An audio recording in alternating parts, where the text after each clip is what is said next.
What's going on, everybody? Welcome back to the podcast. I am here with my boy Nathan Wagner. He is a sophomore industrial engineering major from Kansas City, Missouri, and he is here to talk about life, sports, Jesus, and everything that God has been doing in his life while he's at college. But before we get into that, I'm going to pray the episode in and we can get started. Dear God, I thank you so much for today.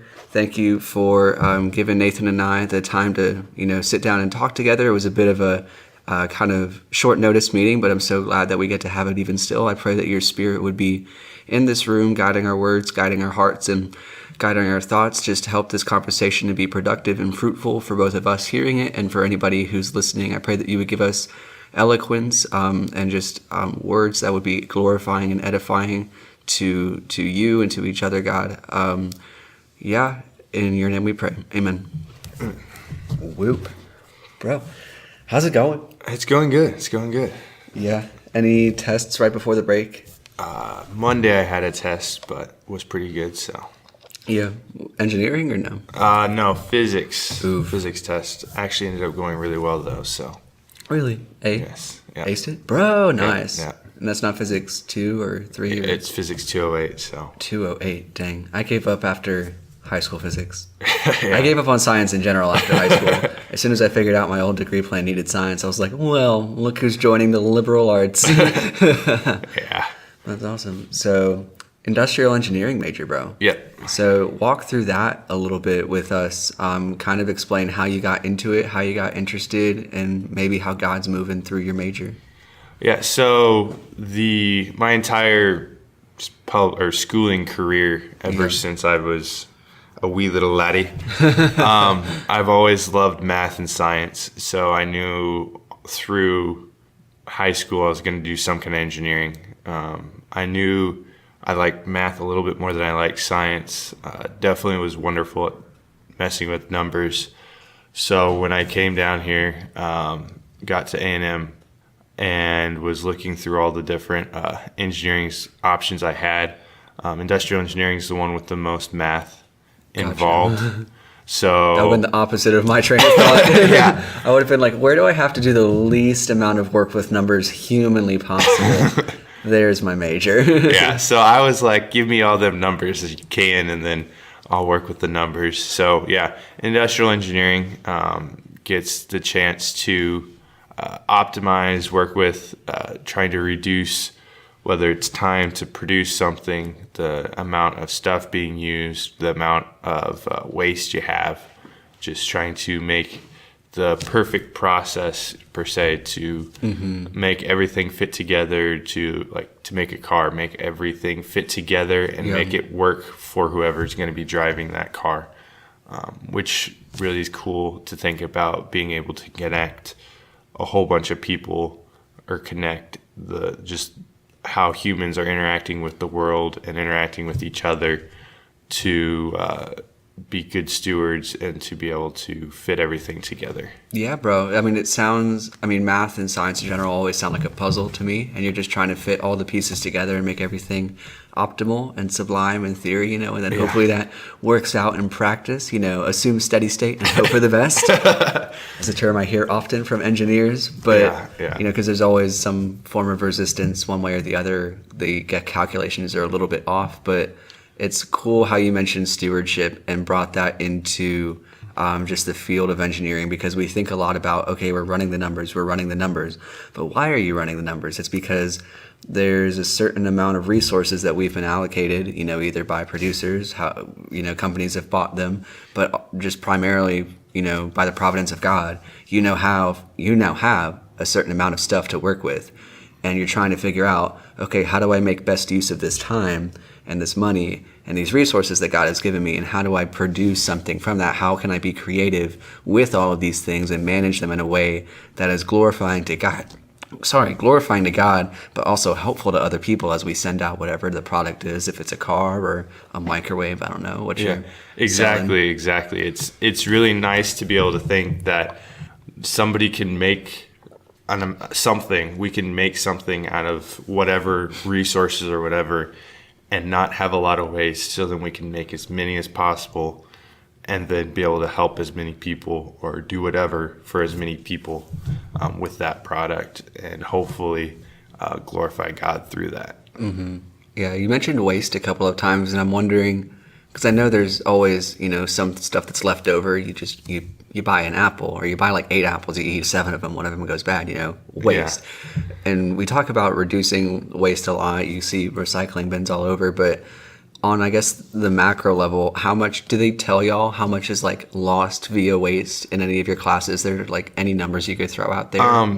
To some degree, we don't, I haven't gotten that far that we really talk about it. But if you, like one class I'm in this year is a manufacturing class. Okay. And you'll talk, or you look at a product and you're like, okay, well, I have this much metal and I need to make this thing. Depending on how you machine it, so how much you cut off beforehand, really determines how many pieces you can make out of that one piece of metal. Okay. And also along with that, how do I run my machine? Something you might not think about, but based on how powerful your engine is, how much electricity it's going to draw. That also, if you think about it, is another way that you can affect resources. If you use a machine that has a high efficiency, so that it creates as much horsepower with as little electricity, so you can get as much work done as you can with a little electricity. You're also saving more electricity for other things to be done with, or not even having to make that electricity. Yeah, and I think while I wouldn't know how to do it per se, I'm guessing that's pretty much the basis of all the multiple variable calculus that you do in terms of optimizing, okay, here's X and we have the sheet of metal initially, but then we also have the power in joules or watts that's being expended via the machine, and how much we've been allocated and how much time we have, 3 or 4 things there. How can you shove all that into an equation and make it look super sleek so that you're not throwing, too much away? Exactly. Cool. Exactly.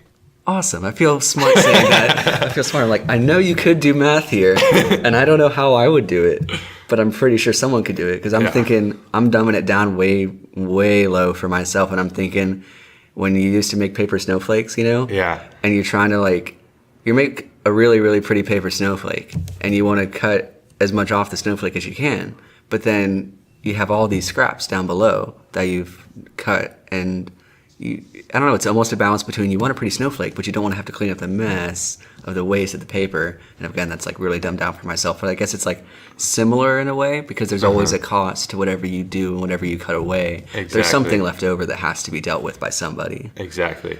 Yeah. And then also, not necessarily industrial engineering, but other parts of engineering would be nice to find ways to use that waste, what's left over, to then remake and recycle, or do something to use that waste in another way that can then be made to help the world or whatever, and be useful besides just being thrown away. Yeah, because do they melt? I mean, I'm sure they could melt the metal down and just if it's like a metal or something like that. But some plastics, there's only some plastics that you can actually reuse based on how they're made. But then there's pros and cons on various materials that you use. Yeah. So some materials will be easier to recycle, but won't last as long. Some metals, like a steel or something like that, it's really easy to use and it's really tough, but it's not as good at conducting electricity. Whereas copper, it conducts electricity, it conducts heat well, but it's really soft, so you have to be careful in what uses it is, because it can't take a lot of stress before it breaks. Right. I know. I was reading a book, and this was a while back, called A Splendid Exchange by William J. Bernstein, and he talked about kind of the steel boom or the industrial boom in America. And I know he went into a little bit about the material of steel and how revolutionary that was, for one, because of the railroad and being able to lay down all that, or maybe it was iron spikes. I don't know what it was. Yes. Probably iron. But iron or steel, both. I mean, the whole process, in the 1800s of how they made it, because before they weren't able to make a good iron or good steel that would last. The American steel, that was the big thing. That, because you have China steel, which, not to knock on China, but they're very good at efficiency, which means doing as much with as little as possible. So just shoving out product and quality versus quantity. You've got to be able to manage that. Whereas American steel, I remember, is very cold, very rugged, very, firm. And that's why they built, Manhattan literally overnight. And you've got that classic picture of all the construction workers sitting on the edge of the steel beam on the skyscraper eating their pail lunches. Yeah, exactly. That's the good old boy picture of American steel. But I don't know, just trying to draw on different things to connect it to, because it seems really, really foreign to me, especially being a liberal arts major, but you forget how something as mundane as raw material and steel is fundamentally, it is the fundamentals to everything that's built. If you don't have the buildings to house business, to house, people, to house manufacturing, and to make the rest of the stuff that you do, then you're not going to have the innovations that you do today. You kind of have to take care of the primary needs of, shelter and food. And once you have really, really stable surroundings and the architecture, and as that improves, then society comes with it. It seems that culture seems to follow architecture in a way. And that's why artists and historians tend to look at architecture as, I guess, semblances of the time period. Because if you've got brick and mortar or adobe, it's kind of a primitive society. Whereas if you've got, towering skyscrapers over here, it's going to be modern, and you've got all the industry that comes with it. So it's neat to look at. But you are not just an industrial engineer. You are many other things, one of which is an athlete. Yeah. People might not be able to tell by listening to you, but the deep voice might be a little bit of a giveaway. But you are what, 6'5"? 6'6", between 6'6" and 6'7". Gosh. So, yeah. It feels good to actually be like sort of eye to eye with you. Thank you for slouching. Yeah. Mom says, it's bad posture, but I'm like, it makes me feel so much better. Yeah, and it's just tiring to always stand up. But yeah, I always have had bad posture, but yeah, it makes the rest of us feel so much better. You're welcome, I guess. I don't know. But, maybe stereotypically, because of that awesome height of yours, you had a lot of experience playing basketball in high school, and you've shared a little bit of your passion with that sport with me in the past. And I was wondering if you could share for everybody listening how it was for you getting to compete at the high school level, getting to, perform one of the things that you love in sports, and what that's done for you. Yeah, so going into high school, I knew I wanted to play basketball. I loved the game of basketball. Either that or archery was definitely my favorite sport at the time. And I was also only like 5'8", 5'9", 5'7", 5'8" at the time. Really? Yeah. I was shorter than, I have an older sister, and I think she's topped out at 5'8", and I was shorter than her. Okay. Until after my freshman year of high school. Gotcha. So you grew quick. Yeah. You grew real quick. So I grew about 4 or 5 inches between the beginning of my freshman year to the end of the middle to the end of my sophomore year. Gotcha. And well, it was a blessing to be able to grow, and it did help my basketball later on, my basketball skills. There was also a time where, because I grew so fast, my chest didn't grow up at the same speed. Right. It kind of caved in and didn't extend down. Mm-hmm. So my sternum was leaving my lungs and my heart somewhat exposed, but at the same time also trapped, where I couldn't get as much breath as a normal person might be able to. Gotcha. So then in the winter break of my sophomore year of high school, I had to have surgical steel bar put in my chest to expand more steel. More steel. Yeah. To expand my chest out, so then I was able to breathe a whole lot better. Once I got over the pain of surgery, it was so much better just to be able to breathe. Is it still more. There? No. Okay. So then I had it in for 3 years. So then last winter, I had it taken out, which was also another chance to get even more space in there to breathe. Yeah. So anyways, that I lost a chance or a year. I basically didn't play any basketball my sophomore year. Okay.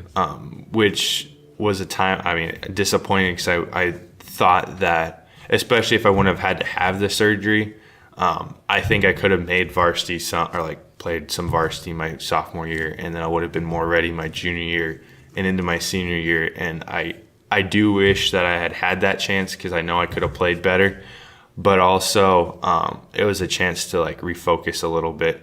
In that basketball, I was good, but I definitely wasn't good enough to really make it at a college level or anything. And I was able to focus a little more on archery, which I am better at, and I can shoot at a college level. Okay. And then also on schoolwork, like where I was going to go to college, focus on the fact that basketball is going to be something I can do for the rest of my life as for fun or for intramurals in college, just to hang out with people. But archery and engineering was really what I needed to base my college decision around.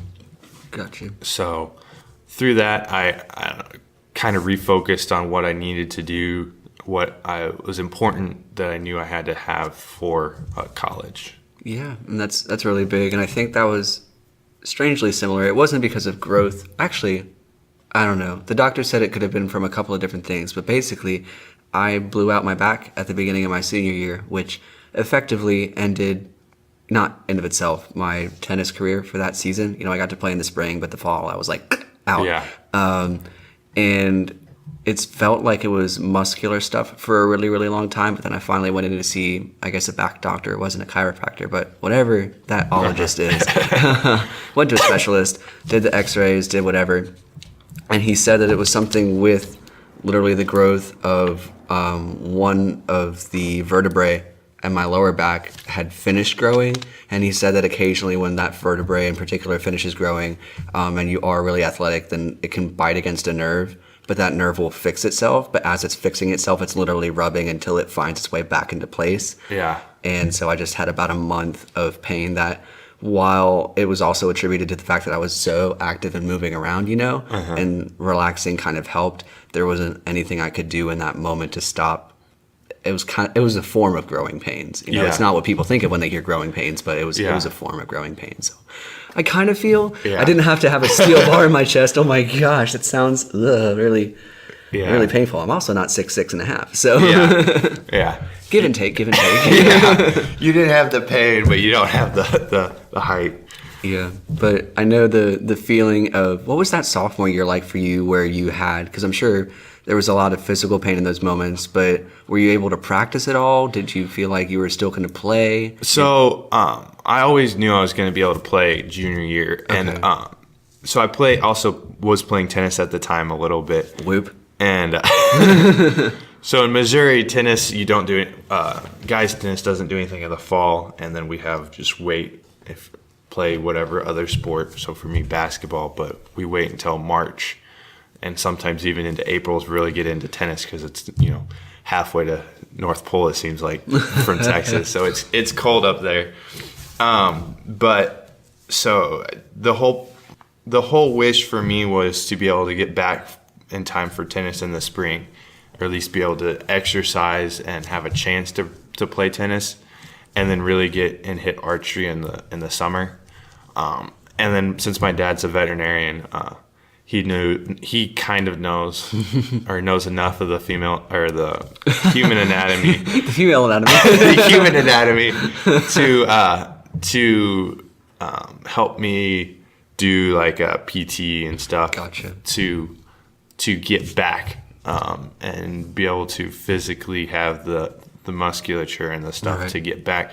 So I was definitely blessed to have him, because I think I spent 3 or 4 days in the hospital recovering. Came home, spent I think a day. Dad's like, you have a day at home to rest, and we're gonna start doing stuff to make sure you can still be active and you don't have any side effects from surgery of like excessive scar tissue, or just not having a full range of motion. Gotcha. So yeah, I had So the hospital gave me this machine that you could breathe in through, and it measured like how much oxygen was or Right. how much air was coming in. So he's like, you have to do that, I don't know, 5 times a day or whatever it was. And then like every hour he'd have me get up and walk around the house a couple times, lifting my arms up and down. So then, because they made 2 incisions on the side, one on the Okay. front. So that was really to help these muscles. Yeah, the serratus back up. right underneath the ribs and everything. Yeah. Yeah, so I didn't have scar tissue there, which is kind of important because that's still also kind of being used when you draw back a bow. Yeah. And it was definitely, I mean, it didn't feel great at the time, but I was able to start. I went to some basketball practices and would just shoot around, have a little bit of fun. I mean, I wasn't practicing with the team or anything, just off to the side shooting at a empty hoop or dribbling or whatever. Gotcha. Like within a month or so. So it was nice to really have my dad to lean on and to push me through that process. Yeah, definitely as a catalyst there. I know, so it was a month probably between surgery and then being able to practice again. Yeah, a couple weeks to a month. Okay, that was about the same with me. Of course, I tried to expedite that process to my own, I guess, downfall in a way. Because I was like, I'm going to just keep practicing through this and take the pain medication, and hopefully the pain medication will be enough so that I can practice and not, feel anything. I was wrong. Yeah. Every time I planted my foot, which is half of what you do in tennis, is just plant your foot and move. It was just a shooting pain of my spine, and I fought that for maybe 2 days worth of practice. But then after that, I just sat for 3, maybe 4 weeks before I picked up a racket again. And it was the most physically and emotionally painful thing for me because the 2-3 years prior to that, I don't think I'd gone, 2 or 3 days without practicing. And that was all I'd really known, or all I really even cared about, was getting out on the court and getting better, And it's not as if the injuries stopped me back or held me back from playing college or playing professional, because I wasn't nearly at that level. It wasn't some catastrophic thing, because I still coach now and I still play now and I still love the game. But it was just one of those things where it could have been an excuse, but I didn't want it to be. So I just kept pushing and pushing and pushing. And maybe the recovery took a little bit longer because of that, but ultimately it just kind of shows your passion, I think, for the game, but then also I think probably for your team as well, because, I'm sure getting to shoot at the empty hoop, you're like, woo, I get to shoot still, but you're watching everybody else in practice thinking, I could be on the team, I could be on the court with them, and I want to be with that community again. Was that the case for you? Yeah, I mean, that's why I was really wanting to be able to go and shoot and be able to do that. So I'm still like seeing everybody every day, still feeling like I am part of the team, even though I can't help them out. I can't physically be there for them. I still wanted them to know that I was emotionally and still invested in the team. And was, for those, I mean, it doesn't help the seniors, but I was really looking forward to the next years. Like I want to be able to really impact the next time I can play. So that junior year was, for me, for like a year, was important, was something I was looking for. It's like I wasn't able to help you guys last year. I want to be able to help you guys next year. Yeah. And how did that junior year go in terms of the season? So we had quite a few really good seniors leave, and that was also a learning process, because I hadn't played a high school basketball game besides summer ball, which doesn't hardly count, for like a year. And I thought, I know how to play basketball. I've played JV high school basketball. It can't be that different. And then that first varsity game, I went out, was trying to just play like I thought I would be able to play. But, I mean, I'm tall, but I don't have that much strength. So I was trying to like bully a little bit to be able to push back against this other post who is definitely a senior. And it's small town Missouri, so I'm sure he was also an offensive lineman in the fall, or some kind of football lineman. So he was totally jacked, able to push me around. Yeah. So that also really shaped my view, where I was like, I can't just be able to think that I can go in and do it. I also have to know how to play the varsity game a little bit more. And also, since my freshman year, I was playing more guard. Sophomore year was something of a transition year. Yeah. From a guard to a post. And then my junior year, I was starting center for the team. So that was also a transition that I had to learn in the first couple months of the season, my junior year, that even though I've been looking forward to it, I have that fire, but I have to know how to place that fire so it works the best. So I learn efficiently and can become the best player that I can. Yeah, that's really interesting to jump from, because you said earlier that as a freshman, I think your sister was still taller than you. You were 5'8", 5'9" maybe. But then, so that, position, even on JV, there's probably some kids that have already peaked out and they're 6'2", 6'3". Yeah. So they're going to be sitting in the post. And of course, you fall back, play the guard, traditionally a little bit shorter, but you've got the motion, you've got the shot and everything. But then suddenly you're 6'6.5". And it's like, okay, small town Missouri, you're our post big guy. And it's a position you haven't played. It's at a level you haven't played in yet, as of yet. And with the team that you're still learning to work with, especially at the beginning of the season, trying to build that chemistry, and you got to build that confidence in yourself, confidence in your teammates, that trust has to be established. It's got to be almost a terrifying situation coming into the game, just not knowing what to expect. I didn't realize the terror. The first game, I definitely didn't realize that, because I was thinking, I know what to expect. Yeah. And then it really hit me during the game that, wow, I don't know. And it was something the game was almost so fast, I don't actually remember how bad it was. But when I go back and if I ever look at it or look at stats, look at how I played, I'm like, yeah, I know that was a terrible game. I can't believe I made it through that without remembering how bad it was. And then another thing about that year was it also being a transition year for the whole team. Like I said, we lost a couple good seniors. What was my sophomore year into junior year, we lost some people who were really good. And having that transition for the whole team, we were happy to win 5 games, I think, that year on the varsity level. Okay. So it was also a year, I think, that we had a chance to build some character on the team too.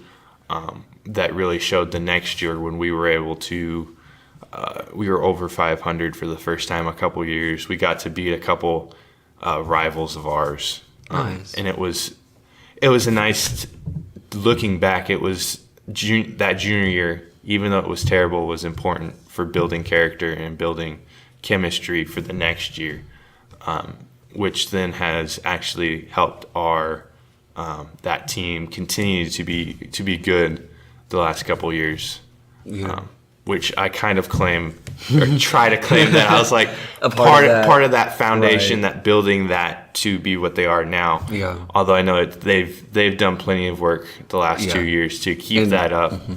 And it's kind of sad, something that happened this year for them, but they really showed that they have it this year. Yeah, that's really cool. And it's hard for me to, I can relate on an individual level to loss in sports and tennis. I wasn't a very consistent winner. You have your matches that are on, you have your matches that are off. But I was really, really blessed to be on one of the best teams in the state. And while I wasn't starting, I think we were district champions my sophomore, junior, and senior year. And we were regional finalists my junior and senior year. So at least in the team season, I was used to supporting my team on the way to victory. There were, of course, matches that go poorly. There are games that go south. But in the long run, I was very, very used to winning with the team. And I know there's something very, very special about winning with the team as opposed to winning as an individual, because you get to celebrate other people around you. And it's almost this celebrity factor where they're on the court and you might be on the bench and they make a 3, they nail a 3, or they just nail a shot in general, and the bench clears, and maybe they blow a whistle because they just got to call a timeout or something ridiculous like that. But there's those moments where you get to celebrate within community, that it's a different kind of celebration that you get by yourself. Yeah. Did you have those moments? Yeah. I actually personally got to help with some of those moments, which was really cool, and really also shows you that team spirit over individual spirit a little bit. My senior year, there was two, it was actually back-to-back games, but one game I hit a buzzer beater to win in overtime, and then the other game I hit a free throw, like last-second free throw that put us over the top. Okay. And it was a really though before that we were hovering right around 500. I think we were just under 500 before those games, and then after that that helped to get the team together, really promote a positive spirit or a really good team spirit. We went, I think, 6-8 to finish the season from then on, and really. Even though I'm the one who did it, it was just a really good time for the team, and it really built up the team and made the team excited more than just having a personal highlight. Did you feel pressure on yourself after those moments where you feel like, oh wow, I've done this amazing thing? Not even from a pride standpoint of saying, oh my gosh, I'm the best, but now there's a certain expectation that, hey, you've made this buzzer beater before. Should the opportunity arise again, can we trust you with this? I think to some degree there's that mentality of, well, I mean, or that pressure that you have to have or that you feel there. Right. But also just something that, I don't know, we had as a team was next man up or next, like, if it's your turn, you're going to do it. And everybody I felt that I trusted everybody. I knew I could do it. I knew everybody, but like everybody on the court, if they had the opportunity, would be able to step up and make the shot. So it wasn't really any personal pressure because that's something just as a team we knew. We practiced every day. We practiced hard that if we got in that situation and you had to make that shot, you could do it. So it was something that the individual might have to do it, but the team was all around for it. And how do you, I guess, in those moments also, you say next man up, and it's a great, little quip to say, and it's awesome if you can believe it, and it's awesome that in many ways it's true where, anybody given the right opportunity, given the right preparation can make the shot that they need to make. But you also know that different players have different strengths and different weaknesses. I know in tennis on our team, we knew if a certain player got in a certain situation, or if they were down like this, or if they started looking a certain way, then it wasn't good, and while you might not have to name names, were there any moments where y'all knew that you were particularly nervous, but you also knew you had to encourage somebody in a particular way through what might have been a weakness for them? Does that make sense? Yeah, there's some, so, I don't know, I always was watching the guards because, they're the person who's going to get the ball in, and, particular guards, you could tell the way they were playing, what they were thinking, how confident they were, what they were going to do, how they were going to continue to play the rest of the game. One guard in particular was a senior, so same age as me, and he actually had personal growth, but between his freshman year and his sophomore year that I noticed in particular because he came in a little bit, I guess a little bit hot-headed or a little bit like I can do this. Which he was a really good basketball player. And it's natural as a freshman, certainly. Yeah. I mean, I see that when I'm coaching. It's just, these young guys haven't seen competition yet. They haven't been humbled by defeat yet. Yeah. So through that, by the time he was senior year, he definitely wasn't putting up a whole lot of points. The offense wasn't coming to him to put up a whole bunch of points, but he was important on the defensive end. He was assisting or being there to run the offense, that it was going to go through him a lot of times to make the right reads to see what's going on. And then also since we're both seniors, we had that bond of 4 years where I knew that he wasn't necessarily going to, since even though he wasn't going to get all the praise or anything, I knew he was important, and tried to show that a couple times to him to help. And he always was there for the team, even though he wasn't getting the praise. And then I knew just the way other people were playing, a couple other guards, I knew how they reacted to certain situations. And you tried to get where if that situation is coming or something like that, you try, communicate and you let them know. Yeah, and you try to get them to keep them positive through situations. Yeah, that was certainly the case both on the court and off the court, because I know when you're playing doubles, and you've probably experienced this as well, having played a little bit of tennis, those hothead moments where, your partner misses a shot or you miss a shot, you've got each other to talk to, and whether or not you actually communicate and work through those emotions that are on the court and can recenter yourselves on, the match at hand or the point at hand, next point up as opposed to next man up. Like, let's go, let's get back to business and let's do this. But on the sidelines, sometimes I'd be watching a particular doubles team, and I knew, on our girls' end, there was one team that if they consistently got outmatched in terms of pace, they've got a lot of good shots, but if the girls across the net just started hitting hard, they'd start to sheep away, and they would fall off. And so they would start to get a little bit discouraged, and we'd have to, from the sideline, say, hey, let's go, you two, we can do this. Y'all are so capable of doing this. And getting them to believe in themselves on the court. We have, in Aggieland, we have the 12th man is shorthand for it, because there's the atmosphere around you that certainly has an impact. And it's almost, do you ever hear a voice from the crowd when you're playing? Oh, yeah. There was times I'd hear either my coach or my dad yelling like all the time if like specific things, or like one problem I'd have on defense for basketball is I would stand up. I wouldn't be down in an athletic position. And there's times I would hear my dad yell that all and I was like, okay, like recenter, or it's a chance to realize that there's these things that I can refocus on, because usually those times when I'm standing up is when I'm getting tired, or when I'm something's pulling my focus off of actually playing the game the right way. So it was, I don't know, a good thing for me, at least, definitely, to refocus or to get back into the game. Yeah.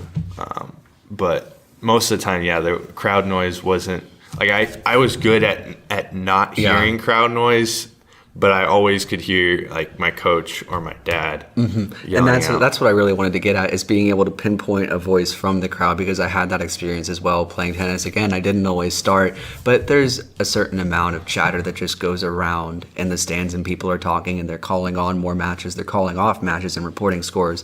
That's just going on in the background. But if I heard my name particularly, or if I heard my coach say something, or if I heard one of my teammates say something, that was able to pierce through whatever outside noise was there. And it was a great comfort to me, because I could, look over to my left or to my right and see people who were there supporting me. And they were a great reminder that I wasn't in this alone. Not only do I have my partner who's right here with me, that sense of immediate community, but also, 10 feet away outside the fence or behind the windscreen, you've got some people who are, watching the match, who are engaged, who love you enough to support you and be there for you. And that's just a different feeling of peace, because the worst thing you want to feel on the court or in competition is isolation. You can run ISO all you want, but it's never truly ISO. You got your team that's there with you, and as soon as you feel as if you have to carry by yourself, there's certainly players that put up more shots than other players. That's just the way the game works. But nobody's a one-man show. Not even Bron. Right? He's done a very, very good job at it. He's probably closer to anybody at being able to do that. But he's got players around him. He's got an entire roster, an entire coaching staff, and people from decades before coaching him and bringing him into the position of confidence that he's in now, where he can bring just about any team into the playoffs, if not the conference finals or a championship. Yeah, and it's an interesting thing when you get up to the elite levels, like NBA, NFL. There are players who are so talented and so strong and so know so much about the game that they can have a larger influence on the game than your average player. But even them, they will say, like Tom Brady, I think I'm sure has said, he knows he's the best, but he also is willing to rely on like the run game in a game, or puts praise on Edelman or any of his receivers for catching the passes he's throwing. Will take note of the defense when they help him out in a game.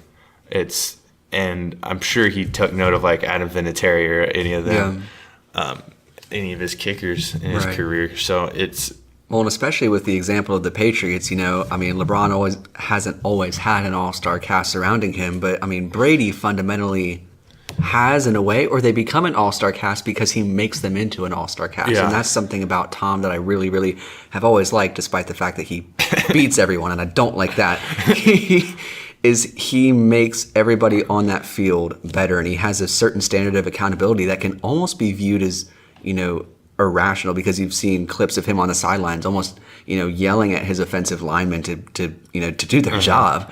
And that sounds really abrupt and harsh, but that's the standard of accountability that he holds them to. I mean, and from upstairs, you have Bill Belichick, who's probably one of the greatest football coaches of all time, whatever you want to say about him. He's good at what he does, and a lot of that is because he's able to take a hodgepodge team of players that playing for any other team wouldn't have the same amount of success, but he's able to pull almost anybody and everybody into a space and into an organization, fill them with mission and vision, and then send them off into a field to have a successful season year in and year out. Yeah, it is one of the amazing things about I think it's really Bill Belichick too, that they can take in like Josh Gordon or any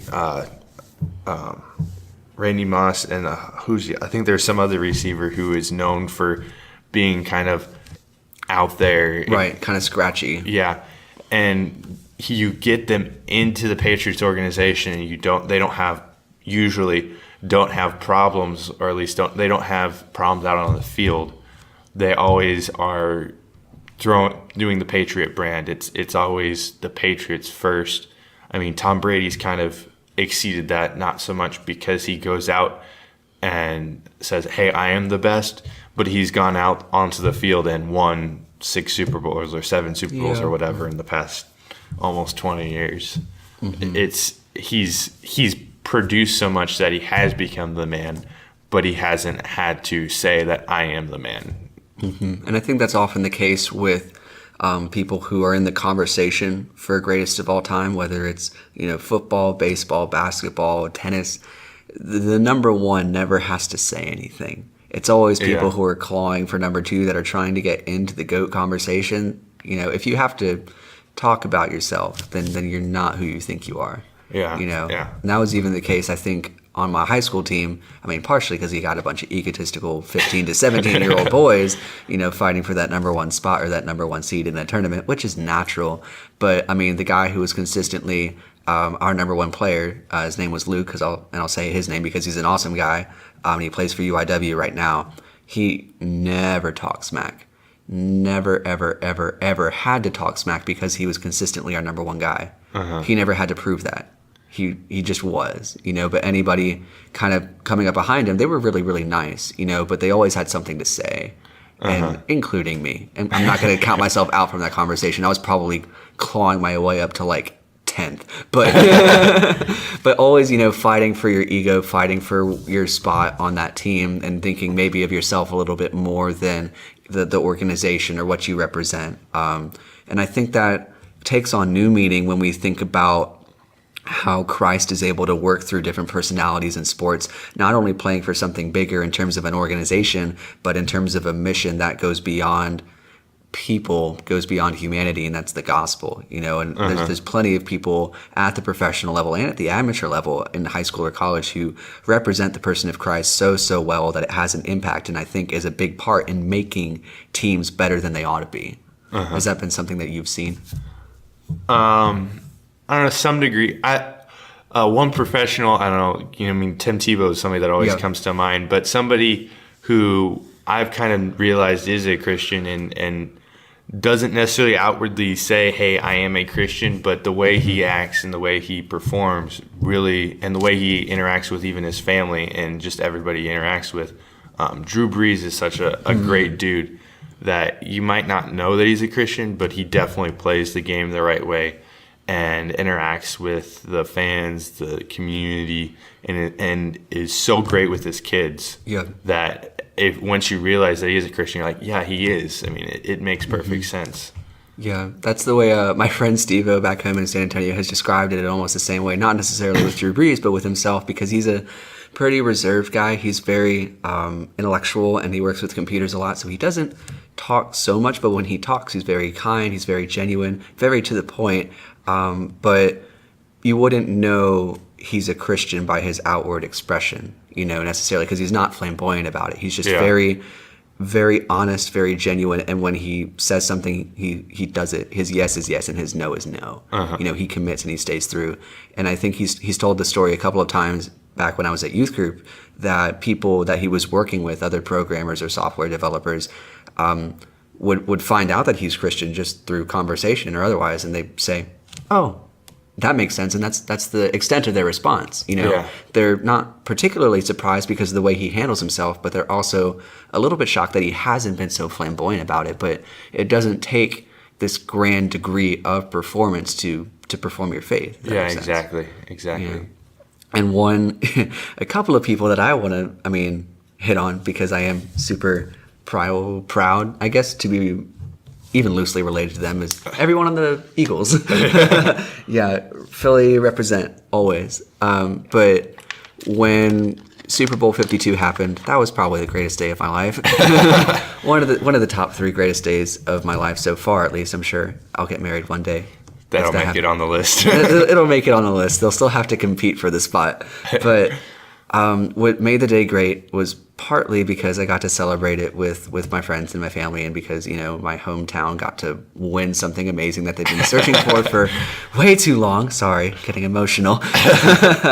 But the press conferences afterwards with both Doug Peterson and Nick Foles, and I think maybe Carson Wentz also said something after the fact, opened and closed with Christ. They asked Doug Peterson in particular regarding the rapid elevation of his career, because I think it was some short number of years before he was coaching professional, he was coaching high school, which is the case with just about everybody. Professional coaches, they started in college, high school, worked their way up.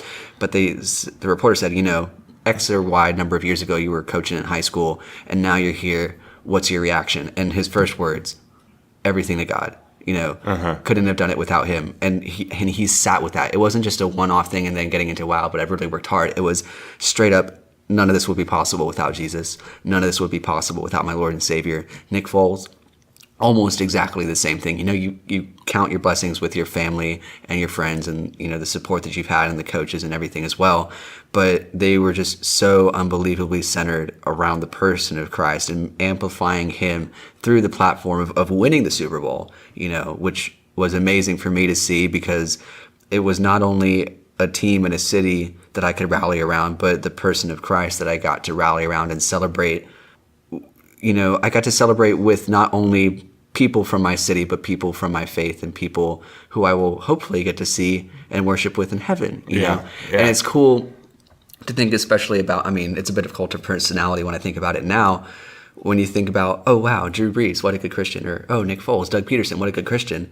You see all these really, really amazing people who are Christians, and you realize, wait a minute, if we're all brothers and sisters, we're going to get to see each other. So while I might not get my 30 seconds of fame with Nick Foles here on earth, it's not that that's the only thing I'm looking forward to in heaven, but seeing Nick Foles. But there will hopefully be a day when we will all be partaking in the same activity, and that's just amplifying the name of the Father forever and ever through Christ. And that's awesome to think about, because, we talked just a couple of minutes ago about celebrating as a team, celebrating as a community, and being able to make those good shots and have those shots be celebrated in a way that's apart from the individual. When you get to celebrate the person of Christ and the victory that he has won, that's so much greater than any 3. I don't care what it looks like. There's a couple, but no. Anything, any human accomplishment, so much greater than anything is Christ, and the fact that we all get to amplify his name together eventually is super, super cool, but kind of droning away from that, you talked about basketball and your experience there. We've been talking about how faith intermingles with sports and athletics, but you also mentioned that you are really involved with archery now, and that you do compete at the collegiate level. And I think, have you competed in the nationals yet? Is that coming up still, or is that? Yeah. So I'll just start going through that.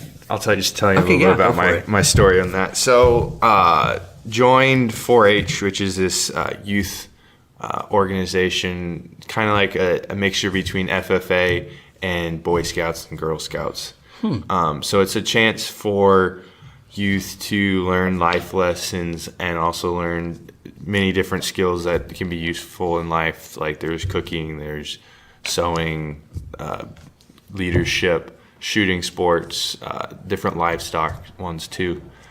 Anyway, so I started that when I was 8. One of the first shooting sports I started doing was archery, since you could do that from the age of 8. And ever since then, it's been something that I've loved to do, something that God's gifted me talent, definitely gifted me a lot of talent at. And was able to keep shooting archery through 4-H up to the national level, and then transitioned from that to then going and shooting at the collegiate level last year, which was also was part of the college shift. Really was a big change for me. Having to be I was on my own, completely on my own time, choosing like whether to do schoolwork, whether to do something fun, whether to go shoot archery, and also having to like find a way out to the range.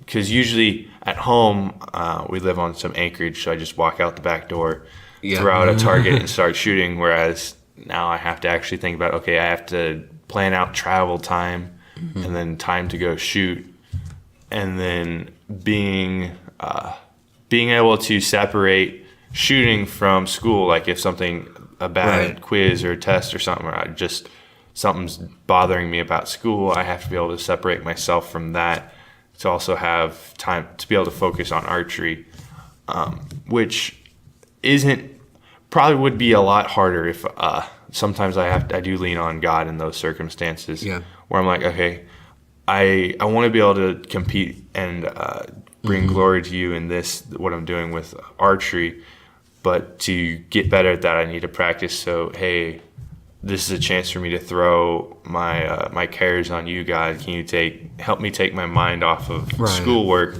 and focus on archery, which is in some ways is a way that I can is kind of like my release valve. Yeah. I definitely feel that with tennis and work now, because I still coach over at Brazos Christian School, kind of helping out with the junior high, but leading the varsity practices most weekdays.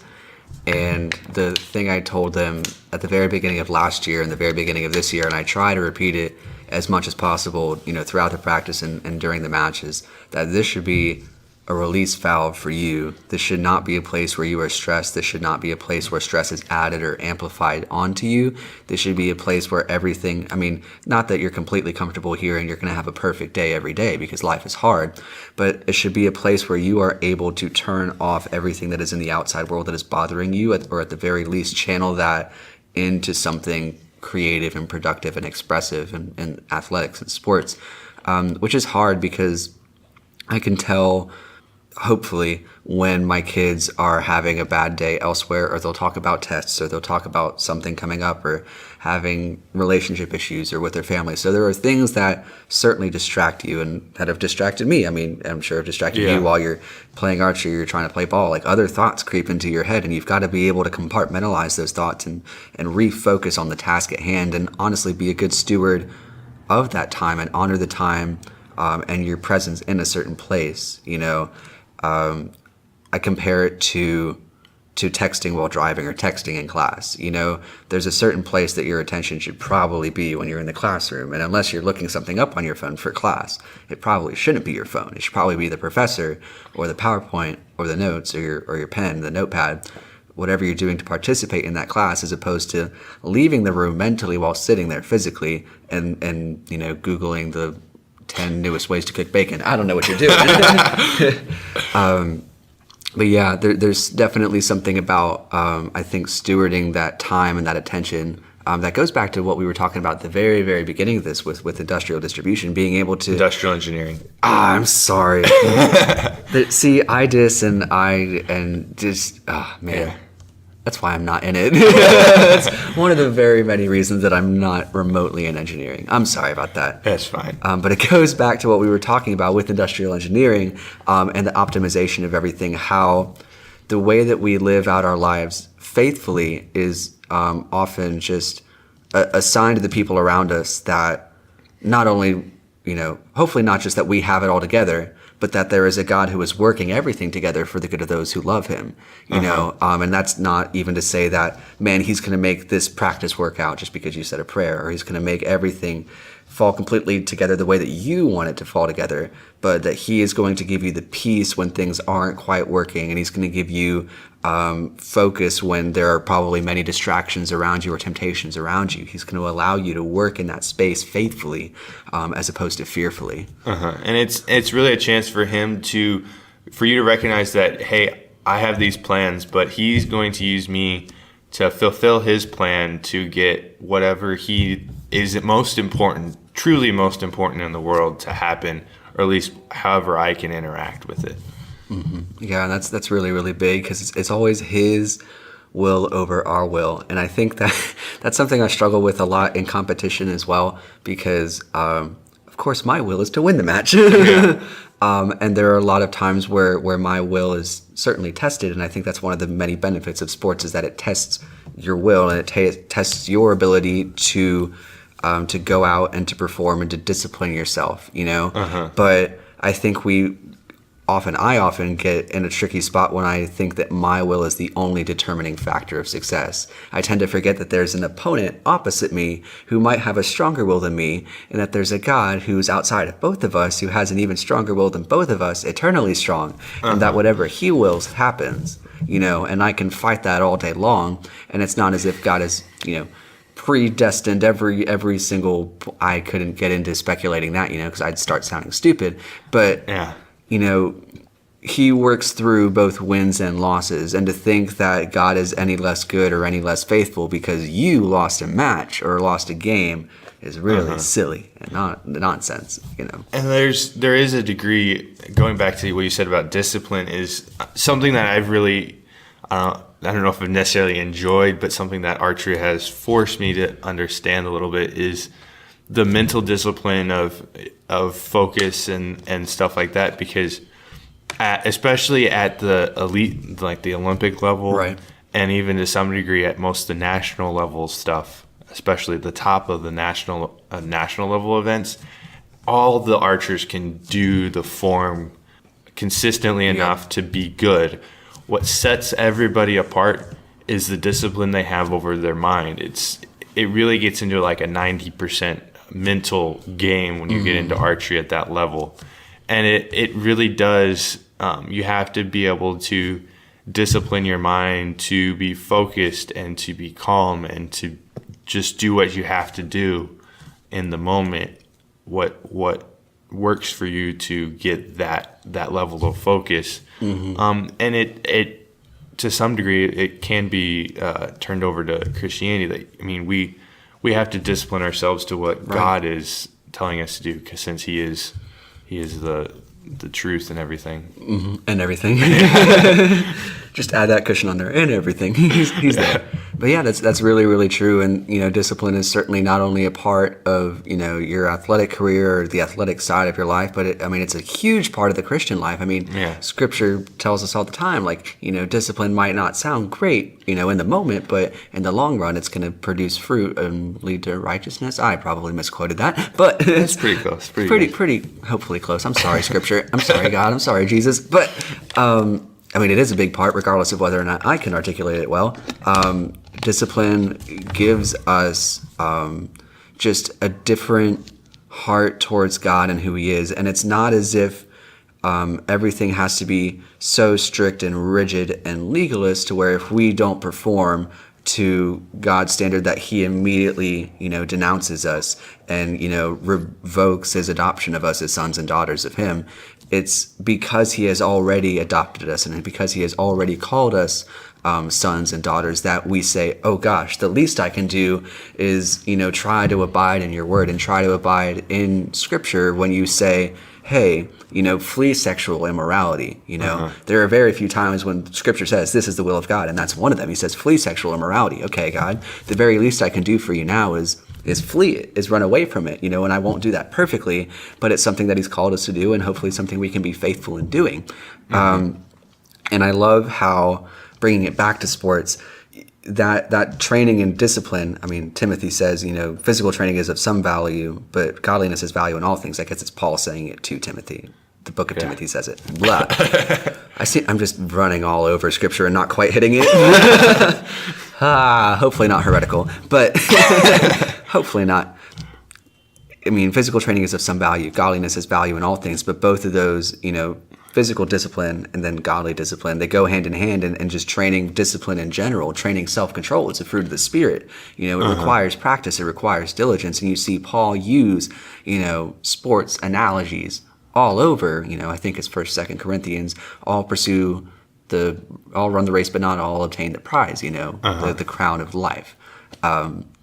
And so it's just important for us to recognize that, hey, sports is an avenue for us to pursue this discipline that Christ has called us to, which makes sports a really, really, really good thing, because we're able to practice our faith, we're able to build community with other peoples, we're able to edify and upbuild each other, encourage one another and build up our strength, build up the kingdom as well. You can evangelize on the court. It's kind of awkward, but yeah, and they're just the way you act and being a good sport, being not cursing out officials or the opponent or anything. It's hard. Yeah, sometimes it is difficult, but being just really good sports to some degree will, I think, really shows to an opponent and calls to an opponent, hey, I'm being a really good sport. This is the way that you should act.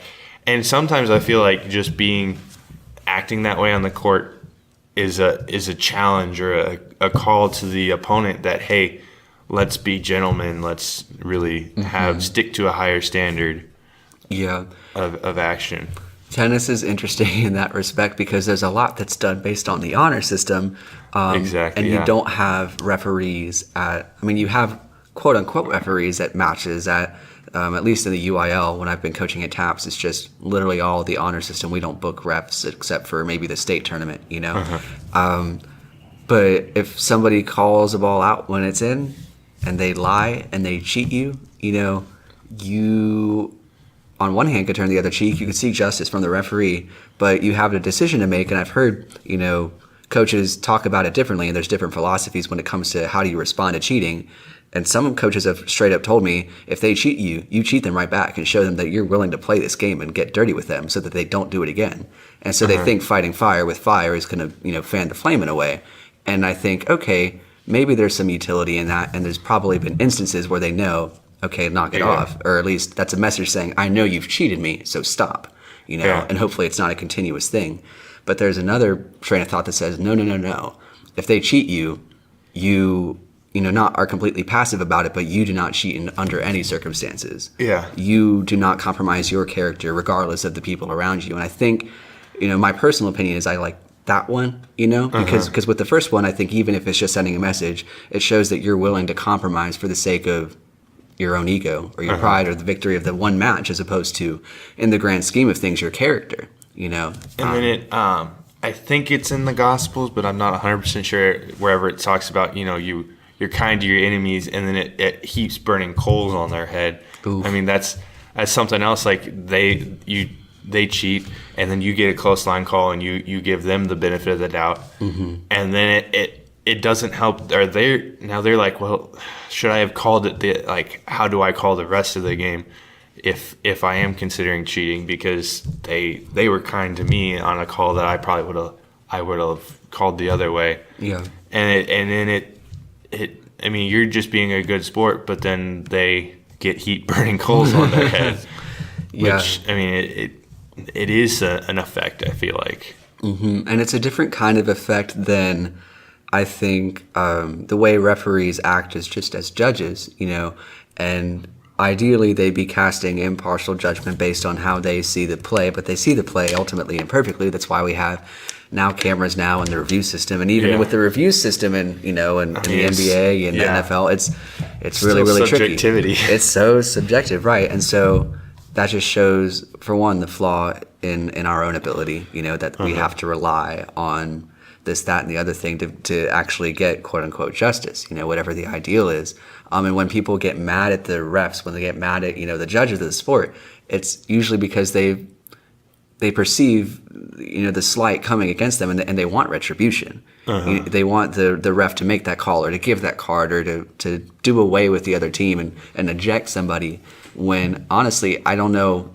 Oh man, I'm going to get tripped over saying this. Like, is that what Christ would do in that situation? Like, if Christ was playing a soccer game, would he be ejecting people, or would he be like, hey, get up, don't do it again? Yeah. Go and sin no more. Exactly. Be really cliche, Jesus, to say, but I'm trying to think how he would actually respond to that situation. Yeah, I mean, I think he would say, just, hey, go and sin no more. I mean, it is cliche, but I think, all cliche is born out of some truth.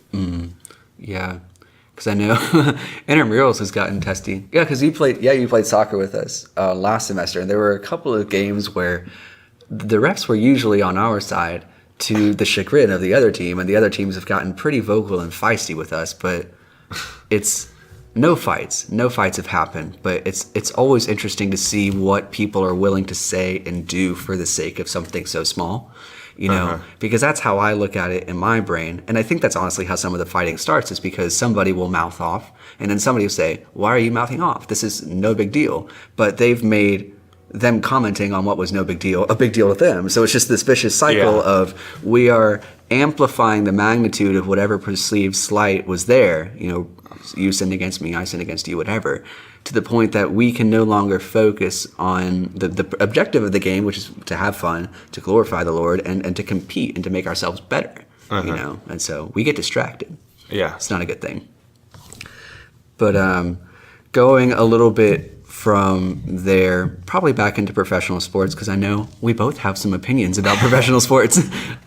You are from Kansas City. Yes. And so you've had probably the privilege and honor of watching sophomore Patrick Mahomes go through this past season with flying colors, get league MVP, right? He got the MVP, nailed that. And I mean, you've got our boy Andy Reid. You're welcome. Might as well say that. Thank you for that. Hey, we got you Doug Peterson, so I think it's a fair trade. It was a fair trade. I think we both profited from that. So, but I mean, walk me through, honestly, just your experience having grown up watching that team, having watched the league, where you think the league is going. If you think that's a godly direction, if you think it's kind of a neutral thing, if it's more individual. I mean, with such a large organization, sometimes it's difficult. It's hard to make that call. Yeah, and like NFL in general, I think it's hard to say a single sports team that makes like thousands of decisions by multiple different individuals, even though they're headed up by one person. It's hard to say exactly like where they fall, or like how godly some of their decisions can be.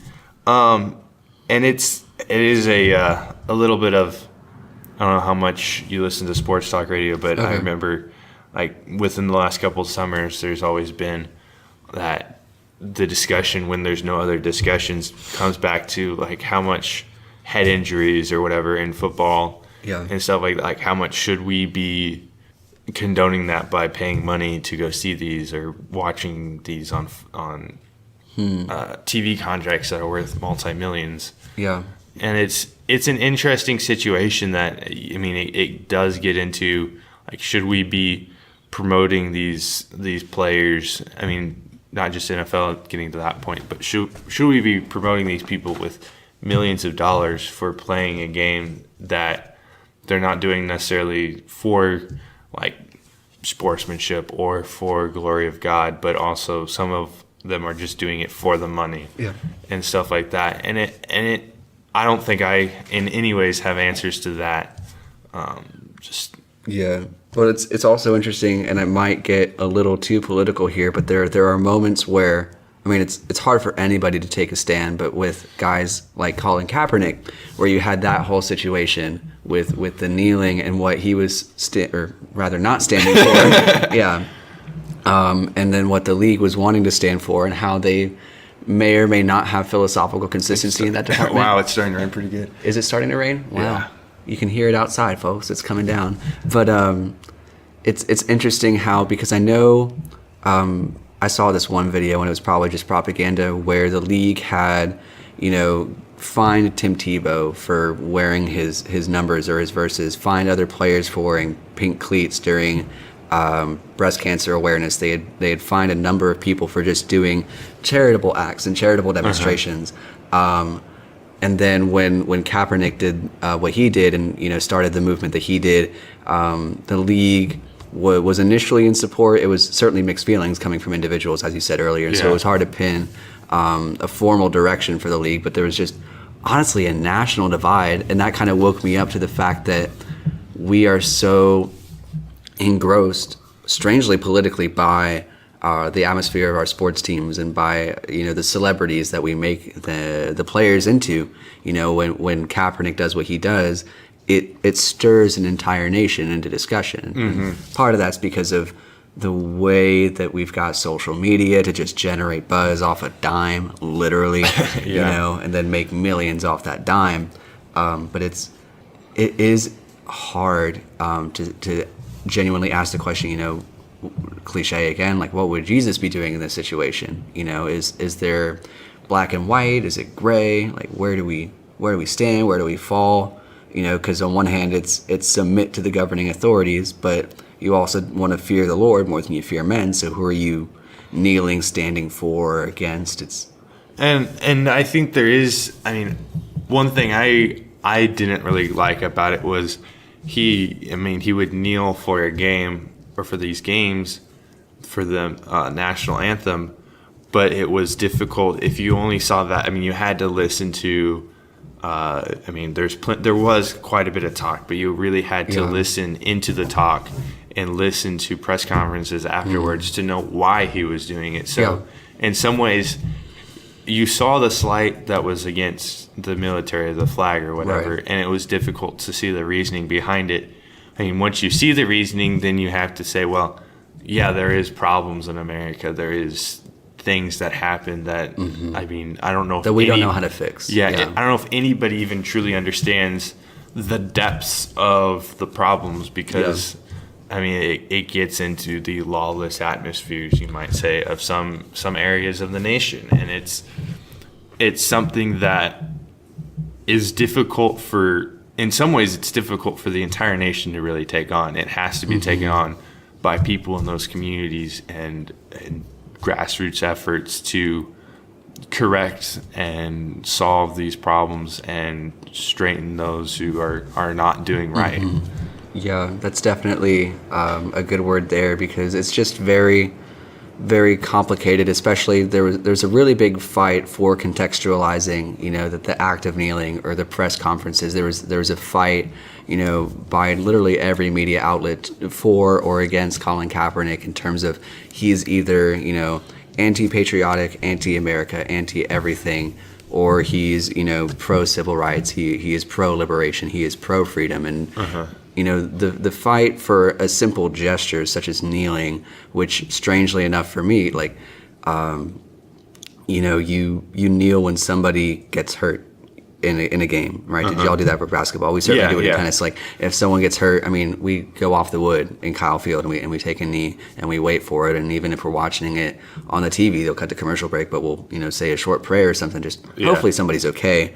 And usually meant as a sign of reverence and respect, but the way that it was contextualized was just radically against everything that posture had meant before. And we think about bending our knees before the Father, and we think about bending our knees before governing authority as in bowing down to whoever it is that we serve, showing a certain reverence and respect. But for whatever reason, when Kaepernick did it the way that he did it, the reasons behind it seemed to negate everything that act had stood for before he before he stepped down, I guess. Yeah, and it's a situation, I think, and continuation of like the entire political atmosphere that came from that and that caused that.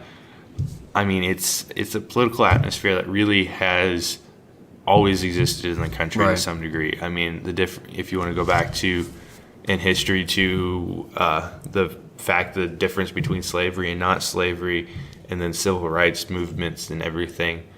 And it's something I don't know if our country will ever, or that will become, I mean, it obviously will always be part of our history because it is our history, but I don't know how our nation will be able to completely separate itself and be able to say without a doubt, hey, we will no longer ever have to have civil rights movements again because we have because I think everybody will always want, whether or not they should have more rights, everybody's always going to want more rights. Yeah, and it gets continuously more difficult to talk about and continuously above my personal pay grade to talk about. But I mean, you think about whether or not we are entitled to anything. I tend to say no, just because I know exactly. I tend to lean on human nature and say I don't deserve anything that I have, and I don't want to call anybody who is going through struggle or discrimination, selfish or wanting more or just, trying to dig out of somebody else's pockets. That's not what I want to say at all. But it's very hard for me to think from the perspective of reaching out and trying to legit get more from somebody else and then say, with humility, I actually don't deserve this, and while I want it, I know I don't deserve it. So it's very tricky for me to empathize in a way, because I can't begin to understand the struggles that they go through, the alienation that, minorities all over the nation have felt forever. They still feel that this is a primarily white male country. We're kind of the majority. Like, darn, I didn't choose to be, but it's just very, very difficult to talk about, and especially with the lens of Christ. I mean, you talk about civil rights leaders in the past. Martin Luther King Jr. comes to mind immediately, where he fought radically for liberation and freedom, and what he described as freedom is the freedom from poverty and the freedom from racism, the freedom from poor education, the freedom from depravity, or the freedom from a single parent household. He viewed all those items as chains and obstacles, rather than he looked to some trophy case and said, here's this extra thing that I want. He looked at all the struggles that are still there objectively and said, here's the problems that we have, and here's how this doesn't exactly compute with the gospel message, or what should ideally be a result from the gospel. And so that changed my mind a lot in terms of, my personal politics. I don't lean one way or the other, I think, If anything, I just question things way too much. But it just, gosh, I just genuinely wonder, what would Jesus do? And then, as you probably said earlier, and probably said it best, it's just hard to come up with an answer, bro. Yeah.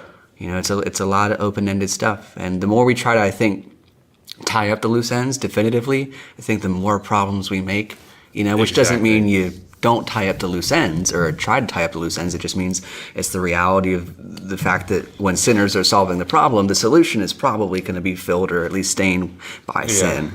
Exactly. Which is unfortunate, because we want to genuinely do right. And I think that's the objective of most people, is to do right by those who have been oppressed or discriminated against and left out. Yeah. It's tough. But apart from that, and probably got on a sad train there, I'm sorry. In terms of competition and the quality of play, just raw athleticism. Here we can talk about the state of the game for basketball, for the NBA or for the NFL, and any opinions you've got. If you got picks for the playoffs, and let's hear the theories from Nathan Wagner. Let's hear some theories from Nathan Wagner. You were spot on in fantasy football. Oh yeah, yeah. I do what I can in fantasy. So. Because you took out Broyles for the finals, didn't you? I won the league. Well, yeah, because I ended up having Christian McCaffrey go off for the last half of the year, and since he had Patrick Mahomes, who didn't really play, or no, he did play. He did, yeah. No. Well, it was more of just the style of play changed a little bit. He had somebody though who didn't play the last game, I think. Was it Gurley? He had Gurley, and he didn't play the last couple games. But I picked up C.J. Anderson, and I didn't have Mark Ingram play. And so I played C.J. Anderson. That also helped a lot, having Anderson play instead of Gurley. But let's see some picks. Let's see. We have Antonio Brown going somewhere. We probably should pick that one. We should pick where Le'Veon Bell's going to end up. Ooh. And then pick some random free agent. Have me try to guess him while I'm thinking. Let me think. I don't know where.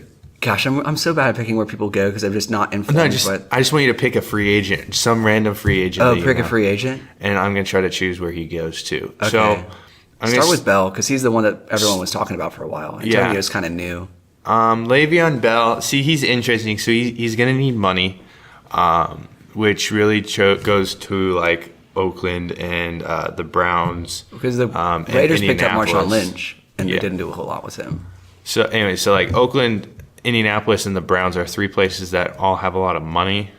But also he hasn't played for a year, which is good because you know that he hasn't gotten hit in the last year. But you also you also don't know exactly how much he can take a hit.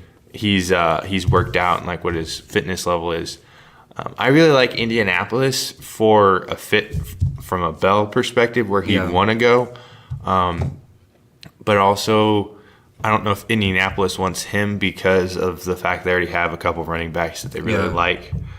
And then same with the Browns. They already have a running back they like on a good contract, cheap contract. I don't really know that he'd fit in Oakland. I actually like Antonio Brown to Oakland. I don't like it because as a Chiefs fan, right? But I think Brown to Oakland sounds like a pretty good likelihood. Either Brown to Oakland or Brown to San Francisco. I'm gonna go Brown to Oakland though, and I think Bell will end up in Indianapolis because of the money available. Well, I think he can take Indianapolis somewhere. Yeah, and I what think that means is, and I think with Andrew Luck, with T.Y. Hilton, and with Le'Veon Bell, that could almost be a second coming of what Pittsburgh had the last couple of years. Yeah, that's pretty good. I like that take. Yeah. So what free agent do you want me to play somewhere? Oh gosh. Okay, give me a rundown of all the free agents that are, top bar right now. I haven't been watching ESPN this week. So Earl Thomas is a free agent that still needs to sign somewhere. Landon Collins. Who are some other good free agents? Well, Trey Flowers from the Patriots. Where do you go from the Patriots? Well, he's a free agent. He came from the Patriots. I don't know. I don't know where he's gonna go though, because he's played well. So Patriots probably aren't going to spend the money that he's going to ask for. Right. I do like either Miami or Detroit actually for him because they're previous. Both of them are previous Patriots defensive coaches. Yeah. So probably Detroit. Well, because they got Stafford. I mean, and they have something Detroit, and I'm always confused as to whether or not they're going to make it happen. Miami's kind of like second stage Detroit, where if they had one more piece, they could be close to making something happen. And they have good stretches or good games, but it's hard to actually give them anything. Yeah, it is. Detroit and Miami are both kind of weird that they really should be better in some ways. Like sometimes people talk, the sum is better than the parts. Yeah, and they're like the exact opposite. The sum is way worse than the parts. Yeah. Well, it's kind of the way Oklahoma City was last year, and almost the way they're not entirely what the Rockets are threatening to turn out this year. It's just you've got a lot of beautiful parts and an unbelievable ability to lose games. Yeah. I don't know. Any hot takes on the NBA? Not really. I mean, I don't recently. I don't follow it close enough to have great hot takes. Besides, I might have kind of wondered. I definitely wondered if LA would still go to the playoffs even when they had LeBron. Last year at this time, that would have been or later on when I found out that LeBron was going to LA. That probably would have been my hot take, is that LA is not guaranteed a playoff spot. But I don't have anything at this time. No hot takes. No hot takes. MLB. Ooh, MLB. Yeah. Hot take. This is definitely a personalized hot take. Okay, go for it. So everybody's claiming that Kansas City, the Royals are going to have at least like 95 losses or something crazy like that because to be fair, they are an extremely young team, and they did lose their all-star catcher, Salvador Perez, for the year with a Tommy John surgery. Oof. So I think they're still not going to be good. They're going to have – I don't think they're going to quite have 90 – I think they're going to have less than 95 losses, though. And I think within either 2020 or 2021, I think they're going to make the playoffs again. So. Gotcha. And who else is in their division that's coming up on them? Well, the current best team in the division is Cleveland. Okay. The Indians. But they easily have the best roster. Right. Detroit's going into a rebuild. Minnesota's weird because like 2 years ago they had the wild card, but then last year they were like, no, we don't actually want to be good. And then the White Sox are the last team in the division, which the White Sox, if all their pieces hit that they've gotten, they could also get to the playoffs pretty quickly. But I don't know enough about their pieces to tell you if they go or not. Yeah, give me your take on the Phillies right now. The Phillies. I'm interested to hear. I mean, they got Bryce Harper. They made the playoffs last year. Yeah, they won their division. No, they lost. Yeah, the Braves won the division last year. Yeah, right? I was gonna say did they make the playoffs? I think we were in the hunt for half a dozen games, but I think we not blew it, but just got beat. Yeah. See, they definitely got Bryce Harper, which definitely helps. Yeah. Didn't they have some other pretty good free agent signings? So we got McCutchen out of Pittsburgh, and then we had Real Muto, I think. We passed on Machado. So well, you spend $300 million one place. You can't necessarily spend 300 in another place at the same time. Right, but they were both free agents at the same time, and so it was this whole deal of trying to figure out who's going to get who. And I was following the ESPN app for probably 3 weeks straight while everything was going on before we signed Bryce, and I was just stressed. Yeah, that's a good word for it. Yeah, I think Phillies should make the playoffs this year. I mean, then MLB playoffs, you don't know what's going to happen there. Right.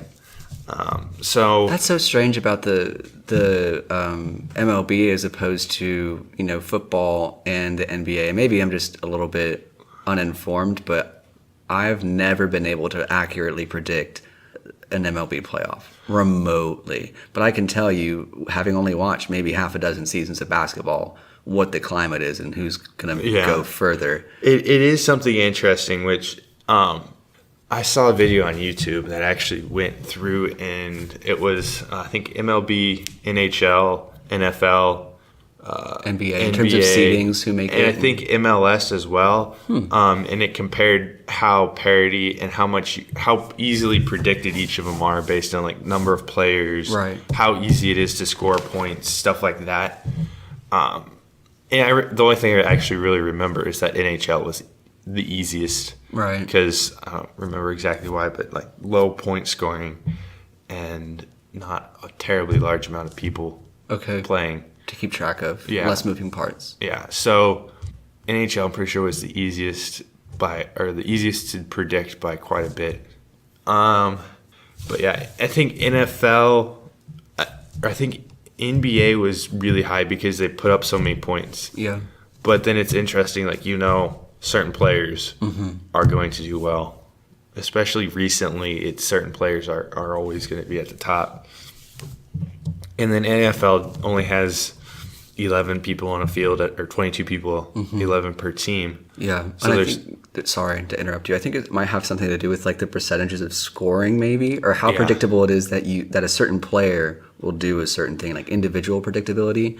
Because I mean, probably the most predictability you have with hitting is your batting average in baseball, and you're lucky if you can get a 300 batting average 3 out of 10 times, and being able to throw that into a calculator is going to be less than if you nail 60% of your threes, or 70% from inside 18 feet and where you're going to be playing. There's more moving parts in basketball, but I think a lot more individual. Well, actually, there's less moving parts because you have 10 people on a court at a time, and really, if you really want to get into the number of people who will play in a season, per team, it's not going to be. It'll be somewhere around 10 to 12. Not even really that many people. Right, but you got a 40-man roster in baseball. Yeah, and you have usually 9 guys who will play, or you have 9 offensive or Starters, guys in the field starting, but you also have 160 games, so those 9 guys are only going to play like max like 140 or whatever. Mm-hmm. So that leaves you 20 games where you know you're going to have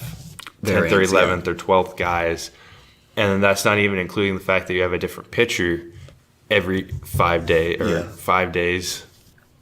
So it really gets up to where MLB has a lot of people who play. Mm-hmm. And I think the pitcher cannot be, underestimated in terms of, their lack of predictability, because unless it's just very, very rare where you have a great pitcher who knows a certain team, who knows a certain lineup, or knows a certain stadium, they're playing at home against someone in their division that they've had this whole series against, and they know how to pitch.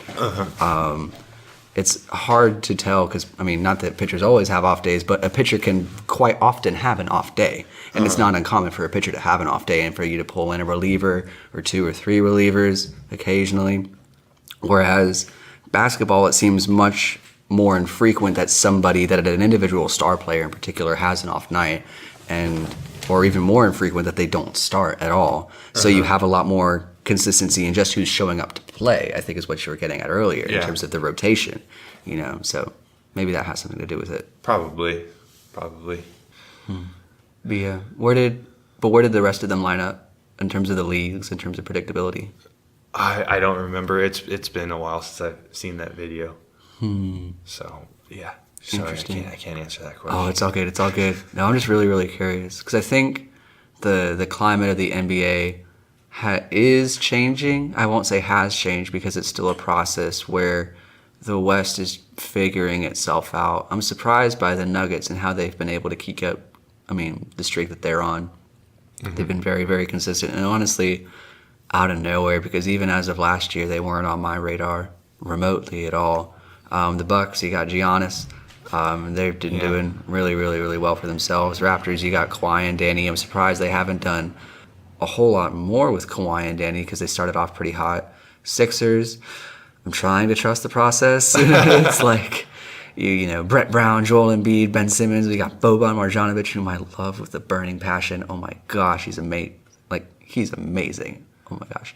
But it's just, no matter what happens in the next couple of years, I can't see anybody from the East pulling out the league championship, at least by any big margin. It would have to be 4-3 against an upset, Golden State would have to have been upset in the conference finals. I think the big question is, are they going to still be able to keep Kevin Durant, or still be able to keep KD and Clay? And I think, is Draymond also getting free agent after this year, or is it just KD and Clay? I can't answer that question. I'm sure I could look it up, but yeah, I know there's just something about contracts, and I think 2 years ago they would have been astronomically willing to take pay cuts, to take whatever to fill cap space. KD did it, and probably was the most famous example. He just took a massive pay cut so they could stay in cap space, and look what they got out of it. Yeah, and I think since KD now has that NBA championship and I think NBA Finals MVP. Yeah, he can now. I want to say that before he was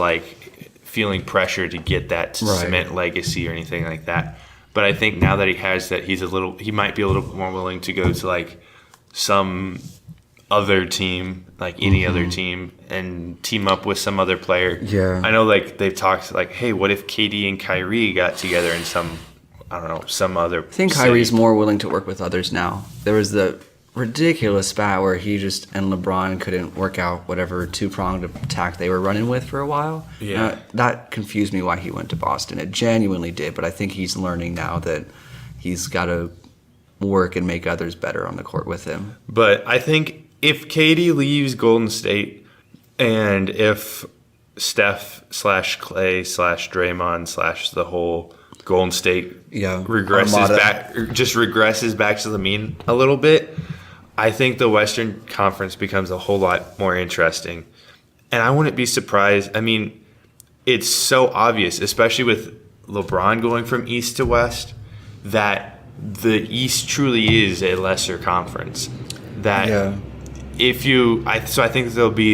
you'll see in the contracts, I think even this year to some degree with I mean, it was a trade, but Kawhi going to the East, and some of the Eastern teams like starting to pick up some more superstars. I think some of the stars will start migrating from the West to the East, and then it'll start to even out, and then you'll get back to. Yeah. That's kind of a hot take, supply and demand in a way, because that's how I'm reading it, and that makes sense in terms of Kawhi. I don't know the timeline in terms of when LeBron moved versus when Kawhi moved, but Kawhi was going to move anywhere. It just didn't matter. Yeah. It was just a matter of when.